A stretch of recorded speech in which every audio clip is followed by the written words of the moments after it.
I think winning the US Women's Open has always been such a huge goal for me because it was always something that wasn't so in my reach. I think that that's something that every time I go there that season, that's kind of one of the goals that you have, is to kind of go and perform well and do well there. If she wins, she'll become the youngest player to win the title at just 13 years old. That's a heavy weight to carry, and it comes with responsibility. They're incredible players, but at the same time, you kind of have to believe in yourself and try and do the best you can. The Tarazona's father said to us, we have nothing to lose, everything to win. When I was younger, there weren't very many women's tournaments at all. I wanted to be, I don't know if I even knew I wanted to be a pro at that time because women professionals weren't really a thing, but I wanted to play and, that was my main focus. School was kind of, for me, on the back burner, and Mum was like, look, trying to manage my expectations. Look, darling, there's not really any women's polo at the moment. I don't really see that there's going to be a future at all. I'm talking 10 years ago, so not very long. And just to see the growth in the last 5 years has been absolutely incredible. You go to Argentina, you go to England, you come here, you just see all over the US, everywhere, women's polo is growing a tremendous amount. I feel like I say that every year, but it continues to amaze me. 2006, Sunny Hale revealed to me that we are about 22% of the membership of the United States Polo Association. If we talk about the numbers of membership, it has grown to maybe 40 to 44% now, and I think we're going to surpass 50% membership in the USPA in the coming decade or less. Women's polo has gone from a handful of women to thousands of women all over the world competing for historic titles. You have college athletes that are winning national titles, and then you have women who are making it all the way to the top, competing at the highest level and creating a name for themselves in the sport. People are seeing that females are on a level playing field. They have talent, and there's competition to be had, and there's drama to be had. And we want to see that, and we experience that, and we want to root and champion that. So I think with all sports, but specifically, with women's polo, you're seeing that as well, with the more competitions and the more tournaments being created because there's demand for it. Women's polo is spreading, and I think actually, finally, people are starting to enjoy to watch it. It used to be perhaps not the best quality, but as the women are growing and improving, I think it's becoming quite a good spectacle. Being on ESPN and other networks and streaming platforms gives these players and these athletes and these leagues the opportunity to be seen. Between polo and Hope, and between, basketball and Caitlin Clark, and between, gymnastics and Livy Dunn, these are powerful women that are sort of leading the charge, and people are being attached to them, and people are seeing that. In order to appreciate where women's polo is today, it's so important to understand who Sue Sally Hale and Sunny Hale are to the landscape of the sport. Sue Sally Hale was one of the original pioneers of women's polo. She was one of the first female members of the United States Polo Association in 1972. She broke the gender barrier in the sport, and then it was no wonder that her daughter, Sunny Hale, loved horses, loved the sport, and took the sport to the next level. Well, Sunny Hale is one of the best women polo players that ever played the game. She was incredibly generous on and off the field, and I think her crowning accomplishment was winning the U.S. Open in 2000 with the greatest of all time, Adolfo Cambiaso, and Lola Castagnoli and Phil Heatley for Outback Polo, supported by Tim Gannon. No other women professional has done this prior to 2000, and no women professional has done it since, American or any other nationality. She created the Women's Championship Tournament in 2005-2006 as this vision she had to create a template for women to be able to have opportunities to play polo wherever in the world, because she traveled all over the world as a professional, all over the country, and wherever she went to play, she met a lot of women players, a lot of girls who aspired to be like her. Watching her play, it was women against men, and she was on the women's team, and watching her run circles around the men and hit them harder than they were hitting her, it was amazing to watch, and I was like, I want to play like her. As most women, I'm sure, say. When I met her further down the line, she remembered who I was and asked how I was progressing, and said that she saw and heard great things about me and told me that I had a future. And, I thought she was just being nice. But to hear it from her, I was like, Sunny Hale said I had a chance. I'm running with this. She was just an amazing person, amazing player. She would always offer advice to everyone on the field. She was always supportive of her teammates. I think she set the bar of exceptional sportsmanship-like behavior on the field. Sadly, Sunny passed away in 2017, but her legacy lives on through every single woman who competes today. She not only cemented women's polo in history, but in that, she made it possible for women to make their own history in the sport.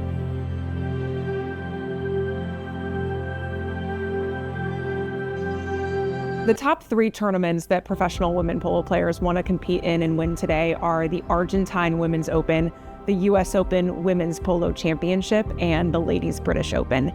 And no one really knew it at the time, but the creation of the Argentine Women's Open would change women's polo around the world forever.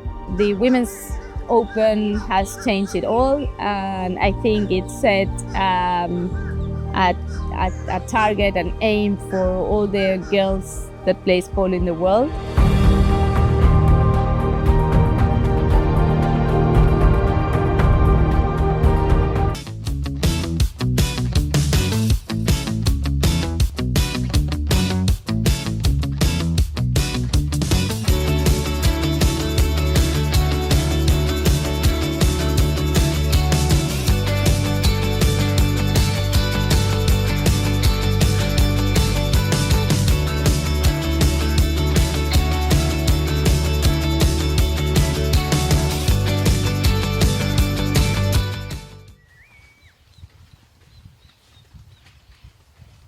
I grew up in a very small town in Argentina, and funny enough, this town is called America, same as America.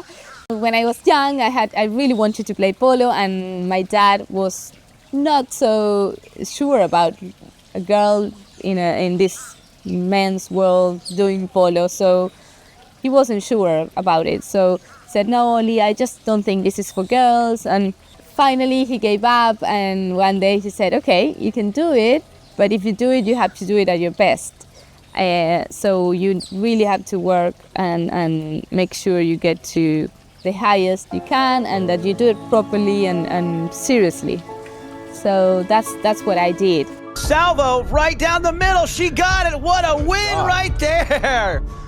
One of the biggest polo finals in the world is the Argentine Open, and it dates back 130 years. But there really wasn't a tournament that was even close to that caliber for Argentine women to compete in. But that changed in 2017. I was working in La Nación when they told me the Women's Argentine Open is going to start. We were like, I wouldn't say we couldn't believe it, but it was like a milestone. We can say it was a milestone for women's polo. The Women's Argentine Open is the pinnacle, it's the top in the world of women's polo. My goal is to produce in Argentina the best players in the world like they are the boys. And that was the idea of the Open, to bring the best tournament in the world and bring the best players in the world to make all our players to improve. And that's happening. And I push a lot that to happen with Milo, and I think that has to happen. And I'm thankful that it's happening and it's growing, and it's a lot of teams, a lot of women playing. We love having girls coming from America, Europe, from Asia, and because we think that only helps us grow. Leah Salvo, Clara Casino, Millie Hine. These women are really at the top of their game, and there's no way we're going to be able to improve our game unless we play together, with and against them. The most amazing part of it is to be able to play in Palermo on Field 2 if you make it to the finals. And Palermo is considered sort of the mecca of polo. It is sacred ground, Field 1 and 2. If you win, if you do well in the Argentine Open, you will gain prestige, of course. That's, I think, is the most important, no? You will be realized as a polo player. That's the tournament we all want to win, and it's just amazing to see how hard everyone works to try and get there. I think that's something that every time I go there that season, that's kind of one of the goals that you have, is to kind of go and perform well and do well there. Hope Arellano is a professional women's polo player who's been recruited to play in the Argentine Women's Open for the last couple of years. And in 2023, her handicap had just been raised to 10 goals. It's the highest women's handicap that you can achieve, and the only other female American polo player to do so, to get to this level of 10 goals, was Sunny Hale. You know, you see 10 and you see that as being the top of your game and that you've made it there. And I feel like I've got so much to learn. I forget how young she is because she's so focused, she's so professional, and you know, she's out there every morning checking on her horses. She loves her horses. Hope is only 21 years old, and her accomplishments in the sport are overwhelming. She became the youngest player to win the U.S. Open Women's Polo Championship at just 14 years old in 2017, and then she became the first female American polo player to represent the USA team at the 5th World Polo Championship, and then just months after that, she won her second U.S. Open Women's Polo Championship title. She has come a long way in her young life. So she's represented the United States in the best way possible. And we want to be, in this country, we want to be more competitive with Argentina and England. In the 2023 Argentine Women's Open, Hope was competing on Team UAE with Hazel Jackson, Izzy Parsons, and Millie Hine. They made it to the finals, and Hope was looking for her first Argentine Women's Open title, but if she won, she'd also be the first American polo player to do so. It was just incredible because I think we're all so similar in many ways in terms of personality and, you know, how much we wanted to win, but also our styles of playing are so different that we actually, I think, ended up complementing each other super well. Playing with Millie Hine, she's, you know, she's a very unselfish player. She does her job. She's amazing. Hope Arellano's win at the Argentine Women's Open was extremely significant as the first American woman player to do it. But it was significant because American women's polo has not had that kind of achievement, and she did it. She's now the role model for all these other American women that have that dream. The Argentine Women's Open was the foundation for the future growth of women's polo around the world, including a big move by the United States in 2019. The U.S. Open Women's Polo Championship moved from Houston to the USPA National Polo Center in Florida, and now it's the biggest women's tournament in North America. Players don't want to miss this tournament because if they win it, it changes their polo career. I think winning the US Women's Open has always been such a huge goal for me because it was always something that wasn't so in my reach. So it was kind of so far away that it was actually something that I wanted even more.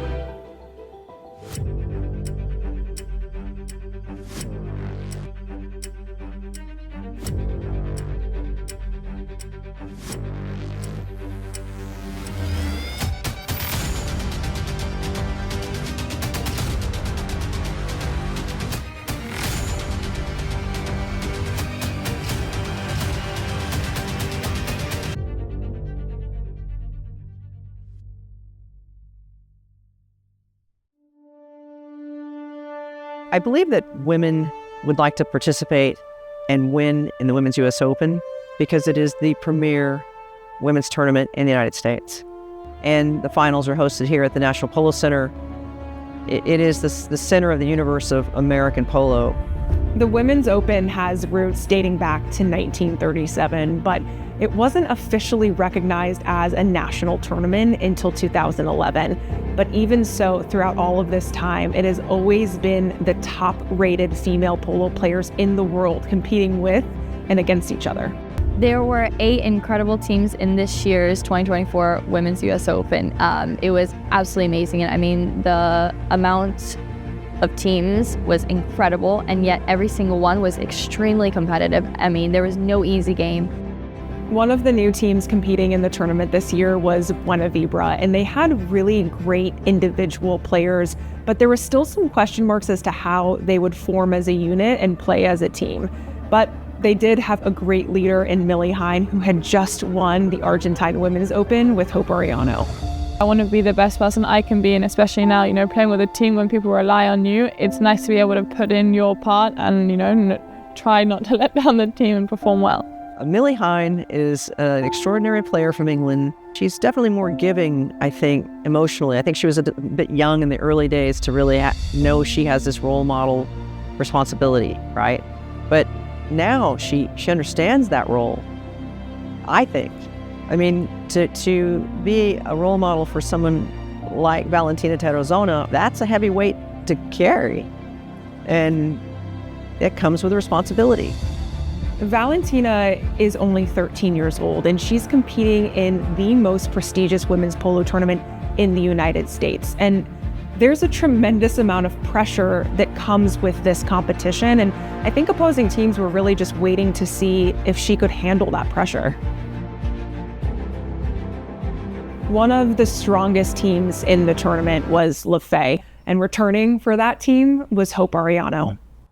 No, I think going into it, obviously, yes, we were able to win it last year, which was incredible.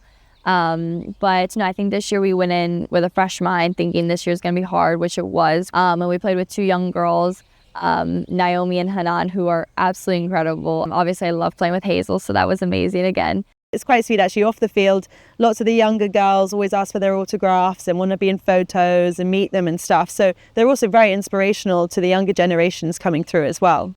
Hope and Lefay advanced, and they would be taking on Millie and Buena Vibra in the semifinals. And I just remember thinking that Buena Vibra should be proud of what they've accomplished. It's a big deal to get to the semifinals, but anytime you go against Hope, it's hard to bet against her.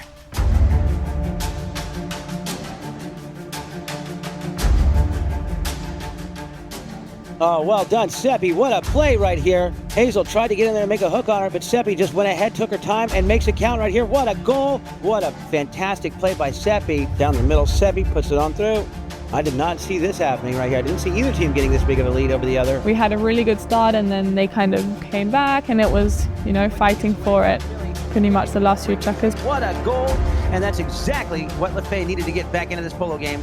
Look at that. What a shot from Hope. She got it done. Hope Arellano ties this game right back up at 8 goals apiece. Clock and stop, guys. Valentina had a little injury timeout, and her sister subbed for her and scored the winning goal that put them in the finals.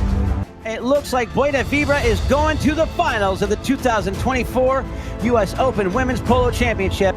Beating the defending champions also gives you that little bit of faith that, we're one step closer. Like, we enjoyed that game, we played well, let's see what we can do in the final. They had incredible momentum, and they were going to need it because they'd be facing 90210 in the finals. The team was led by Mia Cambiaso, who is the daughter of the #1 player in the world, Adolfo Cambiaso, but she's made a name for herself in this sport too. She's already won 4 U.S. Open Women's Polo Championship titles. So this was going to be another incredibly tall task for Buena Vibra. The Terrazona's father said to us, we have nothing to lose, everything to win.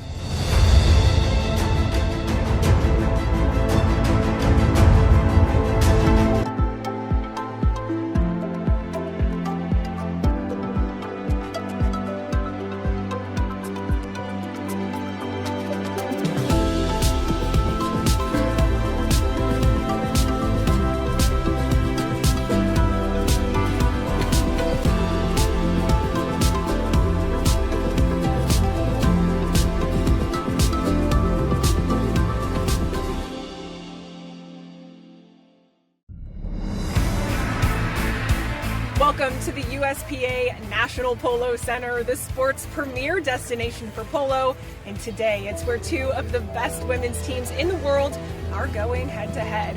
Buena Vibra coming in here, knocking off the reigning champs. They are undefeated, 90210, meanwhile playing at their best right now. Considering that none of neither Corey, Tita, Clara, nor I had ever played the final, let alone on-field one at the NPC, was a huge thing. I don't think there's anything really I could compare to what it's like parading around the field with the girls with the flag from the umpires and the grandstand and the crowd. It's huge. It's a tradition in U.S. polo and polo around the world to have a feature field. And it has predominantly been and historically been for men. But now it's our turn. We are seeing the best young players in the world on display here today in the championship. That's right, and Mia's quarterbacking her own team. They were actually one of my favorite teams on paper. I'm super close to all 4 of the girls. I love Kata, Mia, Megan, and Sarah. You know, Winnie was a new one coming into the final who I don't know super well, but they're all players that I hugely look up to and hugely respect. They're incredible players, but at the same time, you kind of have to believe in yourself and like try and do the best you can. And it was amazing to be out there and to feel well enough mounted to compete against them. Every player on Buena Vibra was looking for their first US Open Women's Polo Championship title, but for Valentina, if she wins, she'll become the youngest player to win the title at just 13 years old.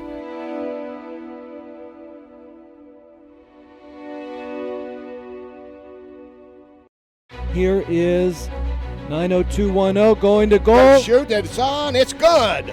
90210 gets on the board first. There's the shot, there's the goal, and that's the 16th goal for Hein in this tournament, and that's the one that ties the score here early. Hein almost automatic when it comes to penalty shots. Here she approaches it again. She has 3. Her team now takes the lead 3-2. Cambiaso looking. There's the shot. There's the goal. Back to back for Mia, and it's now 6-5. Mia Cambiaso really started to take control of the game in the third and fourth chukker, and the entire 90210 team was getting it done from an offensive perspective. I mean, at one point, 90210 was down 3 goals, but they came back to lead by 2. But in the fourth chukker, 90210 made a few costly mistakes that sent Millie to the penalty line. She's flawless. It was like 100% in the finals on the penalty line. Don't foul. If you do, Millie Hein's going to put it in. You're just giving them a goal.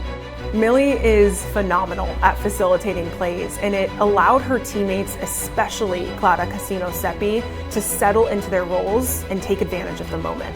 Wow, what a play there, and that's Seppi with her second goal. There's Williams. Williams with the shot, now trying to stay with it there. She will back it, try to keep it in front of the goal, and there's the shot, and it's tied up. It felt like Buena Vibra was saying, we're not backing down. I mean, they were not only outplaying an incredible 90210 team, but they were outplaying some of the top horses in the world. That's a knock-in. Ooh, that one's picked off. Intercepted by Seppi. Seppi puts it through. What a great play by Clara Seppi. 8 seconds to go. Buena Vibra has played so well throughout, they are going to remain undefeated and take home the championship. I turned around and I looked at the board and there were 2 seconds left. I'm like, oh my God, we actually did it. Oh, I couldn't believe it. And I looked at Valentina and she was bawling her eyes out. She was the happiest girl on the planet. For at least 4 or 5 years, Hope Arellano had that standing, historic record of being the youngest female to ever won the Women's U.S. Open at the age of 14. And Valentina broke that record at the age of 13. I just can't believe it. I'm so grateful to everyone who was accompanying me through my journey, who has supported me, who has helped me through everything. And I'm just so beyond grateful for everyone. There was so much emotion. Everyone was happy, screaming, shouting, jumping. It's something that, I think people, or I've only felt a few times in my life. And, I'm going to try and enjoy it as long as possible.